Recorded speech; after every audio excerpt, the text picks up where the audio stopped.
شروع کرنے سے پہلے ہمارے channel Alhuda online Quran academy centre کو سبسکرائب اور ویڈیو کو لائک کریں۔ اسلامی تاریخ۔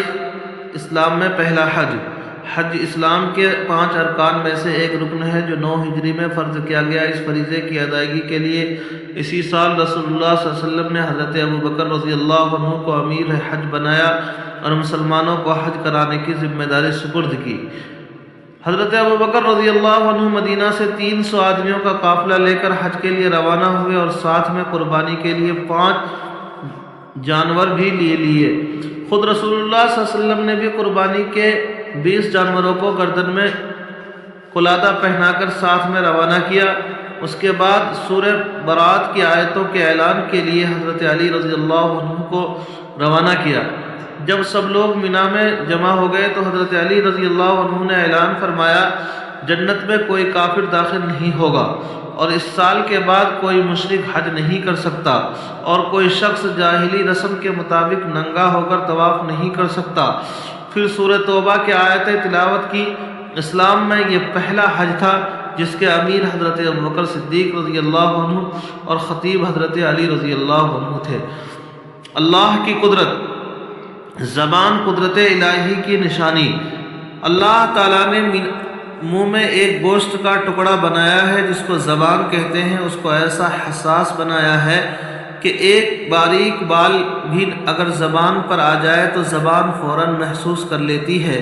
اس میں اللہ نے بولنے کی صلاحیت بھی رکھی ہے، نیز اس میں چیزوں کی لذت اور قوت ذائقہ رکھی ہے کہ انسان موافق و مناسب چیزوں کو استعمال کرے اور خراب و بدمزہ چیزوں کو چھوڑ دے۔ اسی لذت کی وجہ سے کھانا مزے لے کر کھایا جاتا ہے۔ اطباء نے لکھا ہے کہ جو کھانا مزے لے کر کھایا جائے وہ خوب ہضم ہوتا ہے کیونکہ اس کو طبیعت قبول کرتی ہے۔ غور تو کیجئے کہ زبان کے اس چھوٹے سے ٹکڑے میں اتنی ساری صلاحیتیں کس نے رکھی ہیں۔ ایک فرض کے بارے میں، نماز کے چھوڑنے پر وعید۔ رسول اللہ صلی اللہ علیہ وسلم نے فرمایا، نماز کا چھوڑنا آدمی کو کفر سے ملا دیتا ہے۔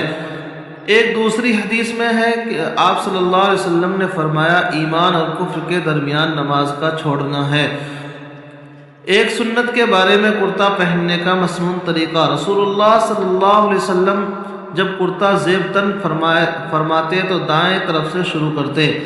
فائدہ، یعنی کرتا پہنتے تو دائیں آستین میں ہاتھ ڈالتے، تب بائیں آستین پر ہاتھ ڈالتے، اور ہر لباس کو زیب تن کرنے کا یہی طریقہ مسنون ہے۔ ایک اہم عمل کی فضیلت۔ سب سے بہترین آدمی۔ رسول اللہ صلی اللہ علیہ وسلم سے پوچھا گیا، سب سے بہترین آدمی کون ہے؟ آپ صلی اللہ علیہ وسلم نے فرمایا، اللہ سے زیادہ ڈرنے والا اور صلہ رحمی کرنے والا اور لوگوں کو بھلی باتوں کا حکم کرنے والا اور برائیوں سے روکنے والا۔ ایک گناہ کے بارے میں، رشوت لے کر ناحق کا فیصلہ کرنا۔ رسول اللہ صلی اللہ علیہ وسلم نے فرمایا، جو شخص کچھ رشوت لے کر ناحق فیصلہ کرے تو اللہ تعالیٰ اسے اتنی گہری جہنم میں ڈالے گا کہ 500 برس تک برابر گرتے چلے جانے کے باوجود اس کی تہ تک نہ پہنچے گا۔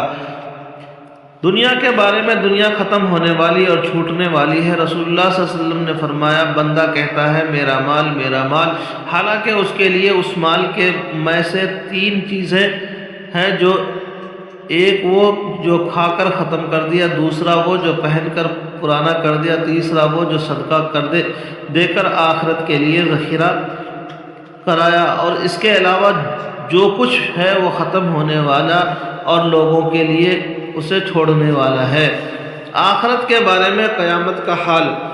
قرآن میں اللہ تعالیٰ فرماتا ہے، بے شک فیصلے کے دن کا وقت متعین ہے، یعنی جس دن سور پھونکا جائے گا، پھر تم لوگ گروہ در گروہ ہو کر آؤ گے اور آسمان کھولا جائے گا اور تو اس میں دروازے ہی دروازے ہو جائیں گے اور پہاڑ چلائے جائیں گے تو وہ چمکتی ہوئی ریت ہو جائے گی۔ طب نبی سے علاج، جوڑوں کے درد کا علاج۔ رسول اللہ صلی اللہ علیہ وسلم نے فرمایا، انجیر کھاؤ کیونکہ یہ بواسیر کو ختم کرتا ہے اور جوڑوں کے درد میں مفید ہے۔ قرآن کی نصیحت۔ قرآن میں اللہ تعالیٰ فرماتا ہے، اگر تم صدقات کو ظاہر کر کے دو تو یہ بھی اچھی بات ہے، اگر تم صدقات کو چھپا کر فقیروں کو دے دو تو یہ تمہارے لیے اور زیادہ بہتر ہے، اور تم اللہ تعالیٰ تمہارے بعض گناہ معاف کر دے گا، اور اللہ تعالیٰ تمہارے کاموں سے باخبر ہے۔ اللہ تبارک و تعالیٰ عمل کرنے کی توفیق نصیب فرمائے۔ چینل کو سبسکرائب اور ویڈیو کو لائک کریں۔